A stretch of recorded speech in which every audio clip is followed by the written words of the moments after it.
Welcome to episode 94 of Eat, Drink, Write, and Urban Fantasy Whiteboard. We are going to talk about the villain monologue. It's another cliche, and we're going to talk about it and how to do it and how not to do it. But first, how was your week? Oh, let's see. It's always quite something, I feel like these days. Um, I just learned today, fun fact, not so fun fact at work. It's a work fact, so not fun. Not fun. But especially not fun because I just learned today that a lot of stuff that I've done that's taken, over the past year, so like hours and hours and hours of my time is no longer required. So it was all Oh, just like wasted effort. It's fine. It's just irritating. yeah. Um, so that was exciting. But otherwise it's been all right. Um, my girlfriend and I have been watching Hill House, and we've been Fun. watching, she's never seen Hill House. She's never seen The Haunting of Hill House. Okay. So she's watching it for the first time. I watch it every year because I love it. Um, and then we're playing Resident Evil to get also maximum spookies for the spooky season. Very Um, nice. so it's been a pretty good week. What about yours? I don't even know. I have Oh, no idea. well, The that's weekend fair. we went up to Helen to put stuff in my booth for Dragon Craft Creations. So that was fun. And got to experience the Oktoberfest a little bit up there. It was nice weather. So that was That's fun. awesome. Was it fun? It was good. The It was good. Oktoberfest? Yeah, drank way too much. Absolutely. But it was a lot of fun. Nice. Watched football up there, met all kinds of new friends like I Oh do yeah. when I Yep. drink. That's what happens. So yeah, that was fun. Now I'm just working. I've got court Friday, and we're celebrating your sister's birthday on Friday. And Yes. well, there's a lot. It's just a lot right now. Yeah, fair enough. Fair enough. What are you eating and drinking? So I'm not eating yet, because it's 5 o'clock and we'll make dinner afterwards. So I might be somewhat of a crackhead, because I am drinking. I am drinking, and my girlfriend made me this drink, and I had a bunch of them on Saturday also while watching football. And it's so good. It's apple cider. I can't remember if I've had it on this on the podcast yet. But apple cider with bourbon. Um, Oh, and then cinnamon sprinkled on top. oh, are you loving it? It's delicious. I drank way too much on Saturday and Mhm. did not have the hangover that I should have with the amount of bourbon that I drank. So, you know what? I'll take it. That's fine. But no, it's delicious. I love these drinks. They're amazing. That's neat. So, No, we haven't eaten yet either. I think I'm going to eat my factor meals that come my for keto. yeah. So I think that's what I'm going to eat. And I'm drinking a La Croix today. I haven't even thought about going and looking at what alcohol we got. I'm I was just, about to ask if you were alcoholed out. yeah, I'm kind of alcoholed out. Very tired still. Yeah.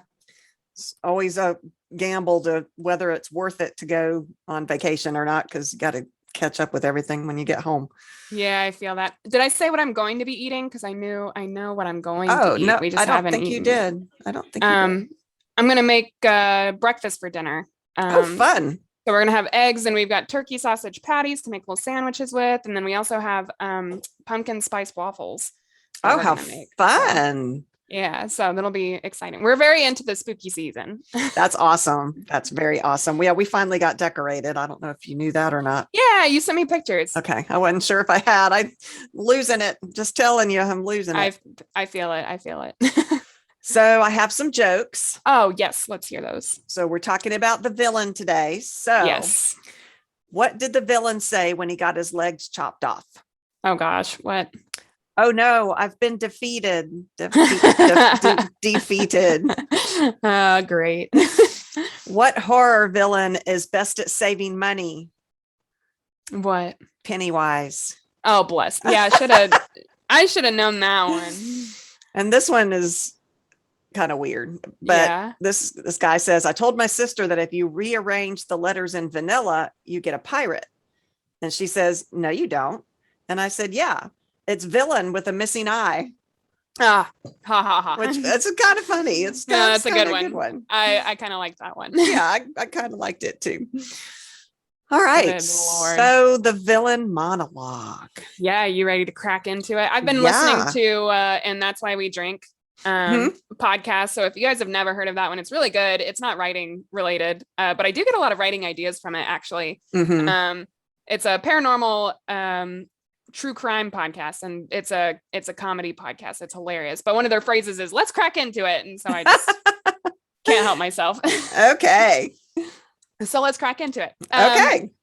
What is a villain monologue? I feel like it's probably self-explanatory, but I like to go through definitions as we start these episodes. So, we all know this one as readers and movie watchers, any kind of media consumption. I feel like we pretty much know what it is. And it's when the villain reveals their motive and plans in a long-winded speech to the main character or protagonist.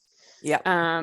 So it's often used as a way to get the villain's motivations across to the reader, to kind of let them know what's going on inside the villain's head. Because a lot of the time we don't get to see the villain much to know anything about why they're the villain and like why they're doing all these bad things, or why they're so against the main character, et cetera, et cetera. Sometimes we don't even know who the villain is to know.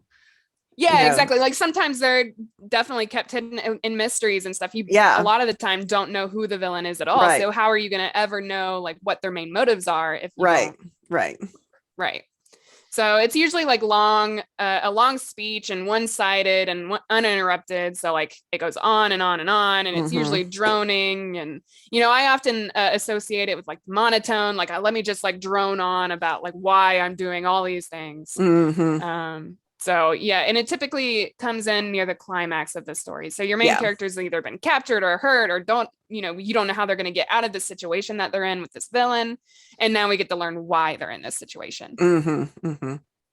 So why are these monologues useful? Like I obviously just talked about how they're droning, and I think of the monotone. That's not necessarily true. There are some good monologues out there. Oh, there are. Yeah. Yeah. But they have become a cliche, and what's the reason behind that? Like why have they become a cliche kind of thing? It gives information to the reader. Like I said, you get across those motivations, you get across the villain's plans. You just get a lot of information to the reader at one time. Yes. It characterizes that this, oh my goodness, my brain is not working today. I'm so sorry. It characterizes this villain that has been seen in various ways throughout the novel. So, whether it is, a villain that you don't know is the villain until this monologue, you still get some characterization through this speech that they give. It makes the plot click into place if it's done well. Like if you get the right wording, if you get across the right message, and it makes your reader go, so that's why he's done all of this. Right. Yeah, I love it. When it's stuff that you've seen throughout the book, but we didn't know any of it meant anything until the villain tells us. And then we're like, oh, and then we go back and we relook. I've even done this, like with Mercy. I'll even go back and reread parts of the book to find those clues going, I remember they did that. And, I love that when that happens. Yeah. Oh, me too. I mean, it definitely adds to like the readability is not the right word. Rereadability is also not the right word. but I think you guys probably get what I'm saying. But like you're saying, it's nice to go back and like enjoy the book, numerous times after you read it the first time. Yeah. So are villain monologues good or bad? What's your before I go into this, what's your off the bat opinion on villain monologues? I think they can be very, very, very bad. Yeah. But I have seen some good, I'm thinking of some movies that had really good ones. So yeah.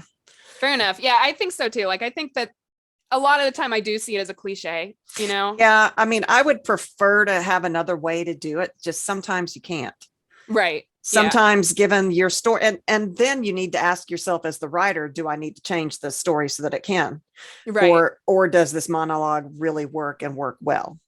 Yeah, absolutely. Yeah. I agree. I feel like there's also different, which we'll get into, different ways to write a good villain monologue. And I feel like that there are definitely good villain monologues out there. I think there was one by by Cersei in Game of Thrones, and I can't remember off the top of my head. I feel like she's had a few, but you just get across so much, like you get sucked into like this long speech that she's giving, and you're like, oh my god, like oh my god, like she's saying this and she's saying this, and hello, my girlfriend's cat is in here with me. And so I feel like there's definitely a very good way to do it, and I feel like the good ones are the ones that you don't realize are happening. Yes, if that makes sense. Yeah. Because you get sucked into the quote unquote conversation, and you're like, oh, like I'm learning like important information either about this character or about what's happening. Yeah. So are villain monologues good or bad? Both, honestly. As with any cliche, villain monologues are seen throughout a lot of books and other media. That's why it's a cliche, is because it's been used over and over and over. It gets done a lot throughout a lot of movies, books, graphic novels, et cetera, et cetera, et cetera. Definitely. They can be drawn out and cheesy, and that's like a lot of the ones that I think of off the top of my head are like the cheesy, and I am guilty of doing this myself. And like my first novels when I first started writing was like, oh, I have to do the whole like haha, it was me all along, kind of villain monologue, and that's what I think of when I think of these monologues as a cliche. But depending on how you write them, they can add a lot to your story. I think you can get across a lot of like pivotal moments. You can get in plot twists using these speeches, information that's necessary. It can be especially effective if this character has been quiet and you don't really see a lot of them, and they finally at the end it just all bubbles out, and they just can't take it anymore, and they have to tell you, you all are stupid. This is what I'm talking about, and this is why I've done it. And you all are just sheep, or whatever they're, and you're like, whoa, as the reader. And I like that. I think that's a great way to do it. Exactly. No, I agree. I think that's probably. I think I probably talk about that a little bit later, but like, yeah, absolutely. Just to have it burst forth, like, and have it be like a snapping moment for your villain, I think is a really good way to do it. Yeah.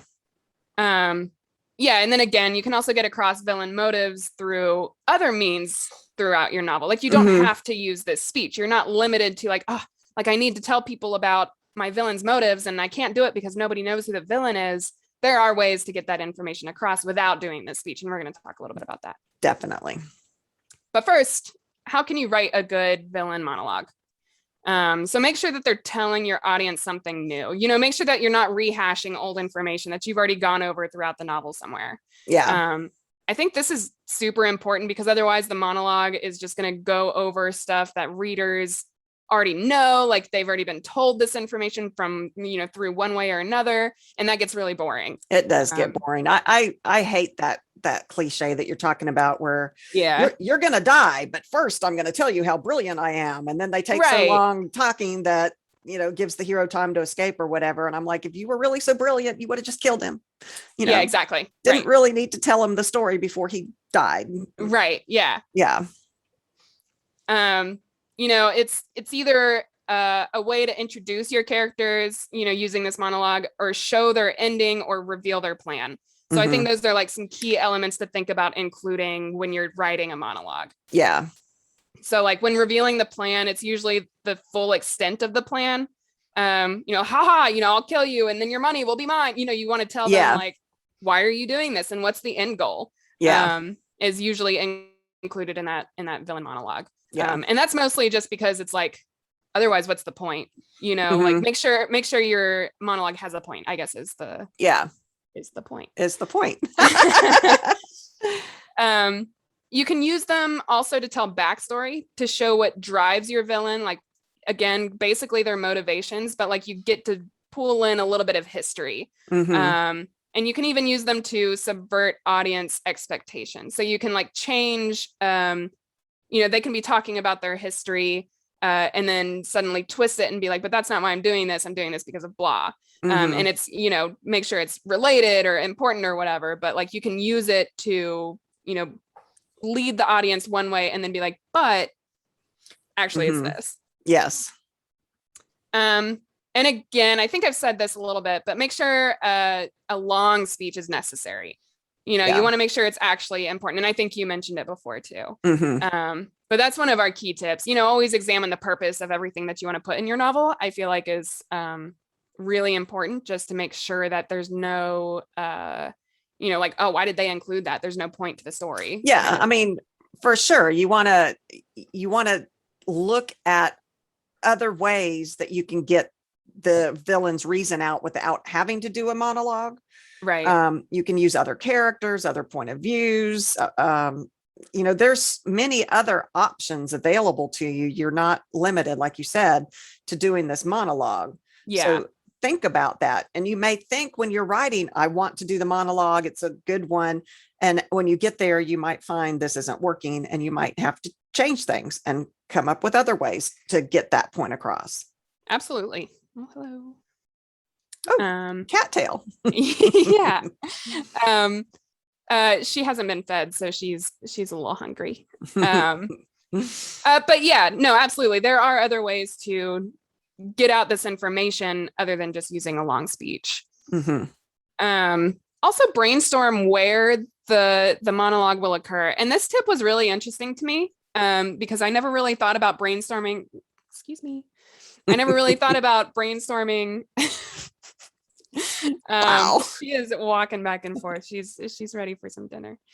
But I've never really thought about brainstorming like the setting of a scene before brainstorming, like, the dialogue first, or before the characters, or, who's going to be in it. I've never really thought about that so much. Yeah, that's interesting.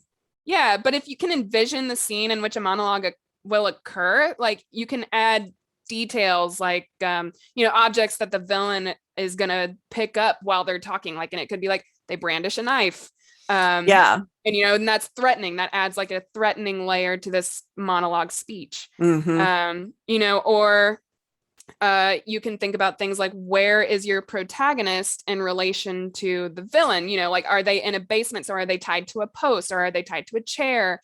What kind of objects are available? Is the villain looking down on them, or is the protagonist, tied up? And, so like envisioning the setting can help you kind of figure out those details. I think that's a great idea. You can make the monologue scene almost an action scene, because just because words are coming out in a long stream by one person doesn't mean there's not other things that can be happening at the same time.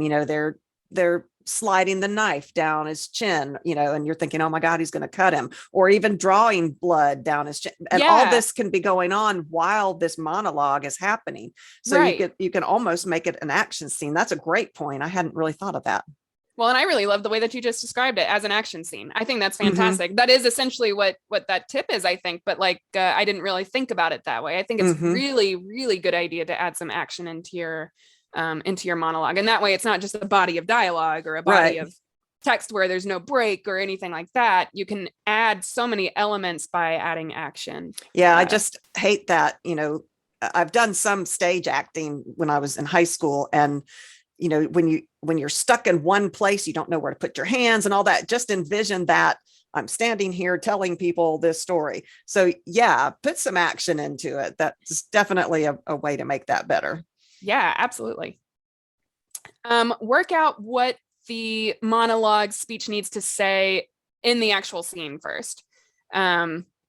What information really needs to come across in this speech. Don't add anything extraneous. You want to figure that out early. Like, how much does your villain spill? How much information are they going to give out? See, and I think a great way to do this is to use your writer's notebook and list all the things that need to be told. And then you can use that list to figure out, how else can I get these things out without having to be part of this 5-page monologue? I need to cut this monologue down. How else can I get this piece of information into the story? That's a really good idea. Yeah. I love the writer's journal. It's so useful in a lot of these episodes, I feel like. Yeah. Include a thematic argument in your villain's monologue. What drives your villain, and how does that fit into the theme of your novel? What message are you trying to convey as the writer to the audience, and how can you get across that theme within your villain's monologue? I think that's a great point too. Yeah. Be sure that his thematic argument matches that of the theme that you've expressed throughout your novel already. Because if you introduce like a new theme into your villain's monologue, like it'll be a little disjointed, I feel like, to get, I agree. Yeah. Yeah, because I feel like your reader is going to come away from this book and be like, well, what exactly was it trying to tell me if you introduce like more than one theme, especially at the end of the novel if you're doing a villain monologue there. If your villain is a surprise reveal, so we've talked a little bit about this, be sure to include hints throughout your story for your reader to follow. So that's one way to get around that villain being like a mystery. And you're like, well, I can't get across any of this information. Right.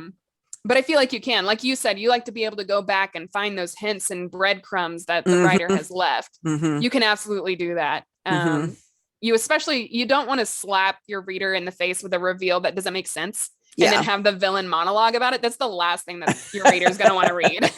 Yeah, for sure. Because I feel like they'll be going, what are you talking? What?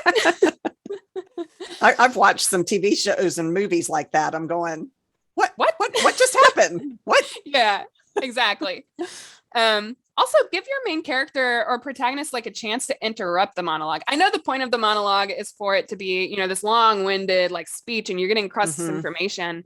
But I feel like a really good way to subvert that cliche is to let your main character actually interrupt them. That could be really funny too. I mean, me, I like the humor. Yeah. So I could see the bad guy trying to, and this and this, and then the protagonist going, but you had gloves on. And he's like, yeah, but that's not the point. And this and this, and the protagonist going, but that doesn't make any sense, because I could just see that being really funny. Yeah, be careful with that. You might get your characters killed. That's true too. Well, sometimes my characters don't think before they speak anyway, so they're on the verge of death a lot. Fair enough. But yeah, like I think it's a really good idea to have that long speech broken up, and that's just a way to make it fresher for your reader to read. It's more interesting, it's more engaging, I feel like. Even have your villain expect interruptions, and so maybe they'll be in the middle of their monologue and they'll say something and then they'll pause and then they're like, okay, like I'll just keep going, I guess. Like I just feel like that's a good way to make it less of a cliche monologue and something to kind of freshen it up a little bit. I like that idea. Yeah. Avoid having it be a gloat, and I think you were talking about this earlier. Yeah, I hate that. Yeah, it can be, but I feel like there's got to be a way to do it where it's not so cheesy, Yeah. But if your villain is so busy gloating and monologuing that they don't notice your main character freeing themselves, that's an issue. Yeah. Because I know I would be like, oh, come on, like, are you kidding me? And it obviously worked for some works, but I feel like it's so overdone now that that's what makes it a cliche, and that's what people are kind of trying to avoid. Yeah. So I found a few traits that a villain monologue should have to be like a quote unquote good villain monologue. Okay. And so I found this from StephenPressfield.com, and he wrote a whole article about great villain speeches possessing these 3 attributes. Okay. So first, it displays no repentance, basically no regrets. The devil makes his case with full slash and swagger. His cause is, he knows what he's fighting for and he believes it to be just. That makes me think of, oh God, what is the movie Keanu Reeves was in it? Al Pacino. Al Pacino's the devil. And there is a monologue at the end of that one where Al Pacino's like, let me tell you about God. He does this, this, and this, and he, worship him never. And, you said the devil and no repentance. That's really the devil in that movie. And that was an excellent monologue. No, that sounds, I can't think of what movie that is. It's something with the devil in the title. Something with the devil. Yeah, fair enough. But yeah, it was a good one. I'll have to go find that movie now that you brought it to mind. That was a good one. Yeah, go quote unquote research it. But yeah, no, absolutely. Show no regrets. I love villains like that. People who are very steadfast in their thinking. Granted, I like it when villains see the error of their ways also. So there are a lot of ways that you can do that, but a good speech is going to have, they're going to be very sure of themselves. Second, eloquence. So a great villain speech is going to possess wit and style. And so in this case, I think, wording is super important. I think it can characterize your villain. It's going to show us exactly, how their brain processes and why they think that they are just, why they are not regretful. And third, impeccable logic. I think this one is actually arguably the most important. A villain speech has to be convincing and compelling. Its foundation and rationality must be unimpeachable. And this is a direct quote from this article, by the way. I don't speak like this. But when we hear a great villain speech, we should think, I got to say that guy makes sense. Yeah. That actually is my favorite thing, where you can see 100% why they did it. I was going to bring up this example later, but yeah, I'll do it now. Okay. Yes. Now the movie The Rock, you remember that with Nicolas Cage, Alcatraz. Yeah. Really, really good movie. And the general or whoever the guy was that was the terrorist, and he wasn't. Well, yeah, I guess he was terrorist. But anyway, he has a monologue in his, and what he's doing because his men went to war for their country and died over there, and they were left over there to rot without even the decency of a military burial, because it was a covert operation. They couldn't acknowledge them. And so these men who gave everything, their families didn't get the military honors. They didn't get the death benefits and all of that. And so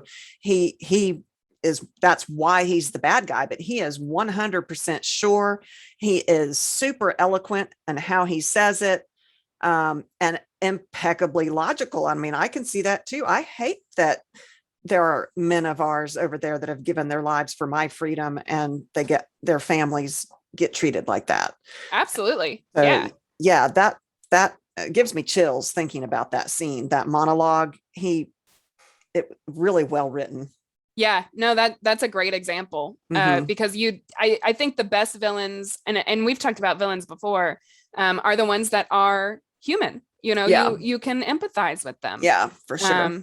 There's I think there's always a place for villains that are just like, yeah, I just want power and fuck things up. But I really enjoy, pardon my language, by the way. I've been drinking a lot. But I think a villain that has a lot of depth to them is also very, very enticing to read. Yeah, I agree. But how can we keep talking about, like, you don't have to have a villain monologue. You don't have to include one of these. How can you get away with not including one if, you want to make sure that their motives are explained, if their plans are explained, etc. So you can have the villain interact with your main character throughout the novel. And this can either be a mystery villain, or it can be, the villain, and they happen to run into each other. They're going to run into each other, kind of thing. This will give you a chance to get in the villain's backstory, some characterization, their motives, like why they're doing the things they're doing, without this long speech anywhere in there. Yeah, I mean, there are some books that the who of the villain is already known. That's not the point of the story. The point of the story is their relationship and all of that. So that type of novel isn't going to need a monologue, because we already know from the very beginning that he's the bad guy, and we see his reasoning throughout their interactions and other characters' interactions. So not every type of book needs that monologue. I agree. I think it definitely depends on like what your plot is and what your story needs. Like you said, I think take a step back and decide, I do actually need this monologue, or I don't need this monologue, or I can have the villain up in my main character's life, or they do need to be secret, et cetera, et cetera. Have your protagonist puzzle out the motive of your villain. I love this one. I do too. I think I just love the word puzzle. I love puzzles. I guess I should word it that way. But not only does this lend to your plot, it showcases your main character and their intelligence and their Mhm. ability to puzzle things out and to figure out who this villain is and why they're doing things, et cetera, et I cetera. mean, the whole Sherlock Holmes series is about him puzzling out the bad guys' ideas. And Yeah. that's why Moriarty was such a great villain for him, because he was Moriarty was his equal. Yeah. And so it Yeah. made it, that puzzle wasn't so easy for him with Moriarty. Yeah, which is awesome, and you Mhm. can use evidence and clues to help your main character put it together. And again, I think it's just a really good way to get across characterization, not only for your main character, but for your villain. Mhm. Yeah. Oh yeah. So use other characters to help with this. Sorry, my brain just. You're not even drinking. I'm not drinking. I think I may still be drunk from this weekend. I don't know. Fair. So use other characters to help with this. The information gotten via third parties reveals things without having to make that speech, but it can also be misleading as well, because you're taking it on that third party's view of them. So, and they may be wrong. That's true. So, it can be fun to do that. If, you think your hero thinks he knows, he's figured it out because of what he's heard from these other characters. And then he finds out in the end, wait a minute, that is not what's going on at all. And that can be a fun thing to do too. Absolutely. I think that's a really good idea. I think using other characters, especially with first person, it's so easy to use, character bias with first person point of view novels, which I think you and I write the most of. Yeah. But it's so easy to get the reader to follow along with your main character's thought process in a first person novel. Mhm. And so if you have another character come in and be like, oh my God, like it was so tiring to do this today, then your main character's gonna be like, oh yeah, they're so tired. Mhm. Whereas, so like we're automatically going to see that, and say you use some information about the villain or where the villain is, or, anything from a third character, the main character, depending on how they view this third party, is going to be like, oh yeah, absolutely. Mhm. Yeah, And it can be, it can be fun, because the hero goes in there thinking, oh, I've got this figured out, I'm going to take him down, and then it turns out something totally else is going on. Yeah, absolutely. Yeah, that's fun. On that note though, don't have your villain make stupid mistakes. Give your main character a challenge, like you said with the Sherlock example. Mhm. Moriarty was a good challenge for him. Mhm. Stupid mistakes are just kind of like, the main character should have seen that. Yeah. Yeah, I hate that. Yeah, me too. Like where you're just like looking at the main character go like bumbling about this evidence, and you're like, it's right there, it's right there. Mhm. It's right, just look at it, it's right there. Mhm. So yeah, kind of try to avoid that. Your villain can make certain remarks or comments also, like throughout the novel, that points to their motives and plans. So like use dialogue, use just various conversation to get across their motives and information about like why they're doing the things that they're doing. Yeah. And that's that's in the case of both whether the reader knows who the villain is or does not know who the villain is. Because a lot of the time I feel like if especially in mystery novels, the villain actually gets introduced very early. Mm-hmm. And so I think you can use that dialogue and that those conversations with your protagonist throughout the novel in order to get across that information. That's true.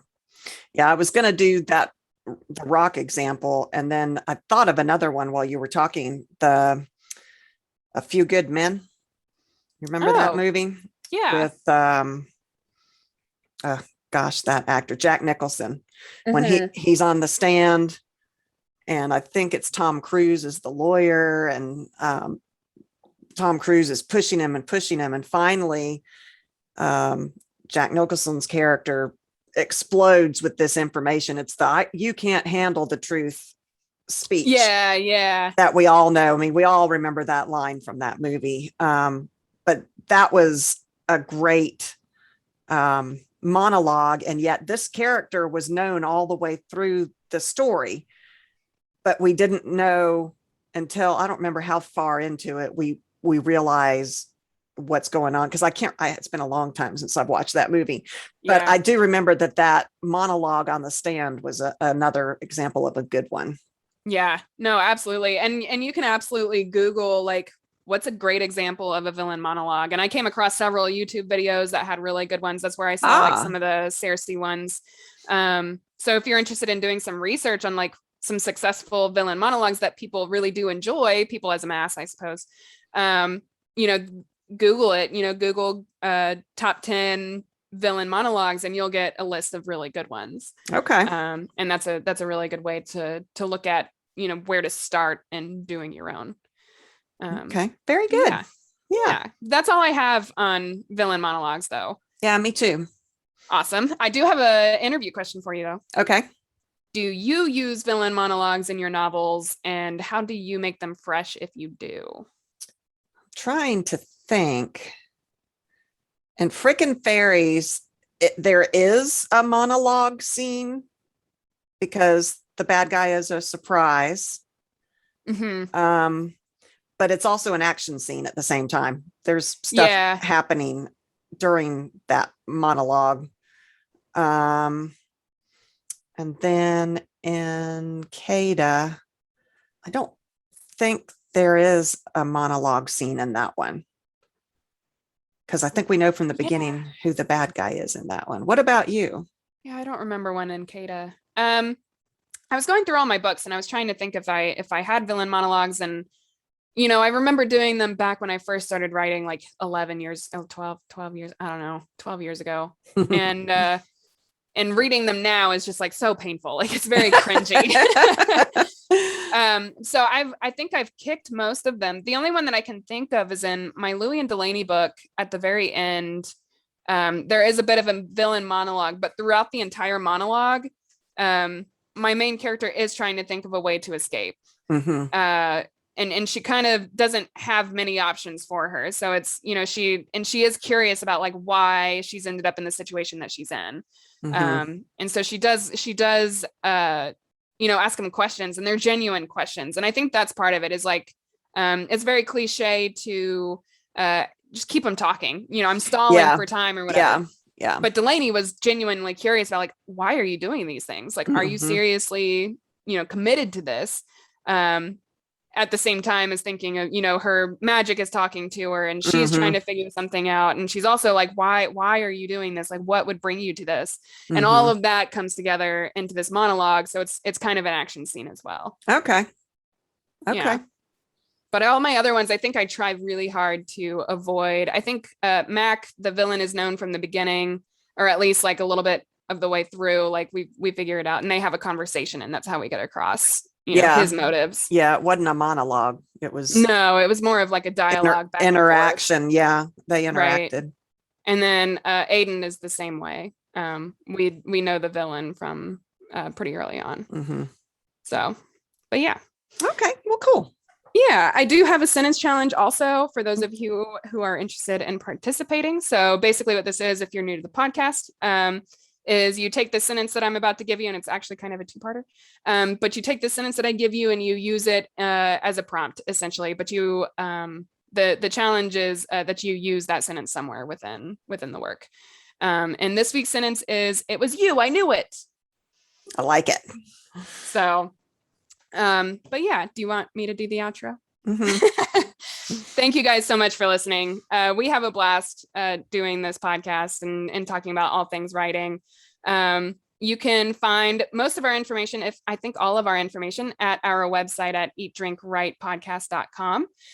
We have several social media outlets, and you can find all of those links on our website, including our email, which is the best way to get in contact with us. And that's eat.drink.write.podcast at gmail.com. We also have a Patreon for those of you who are interested in helping to support us. Please. We would love the support. We love our supporters. We super enjoy getting to do this podcast, and we'd love to continue to do it indefinitely. It's a lot of fun, and we obviously love to talk. So definitely never been accused of being quiet. No, not at all. But yeah, thank you guys so much for listening. We'll see you next week.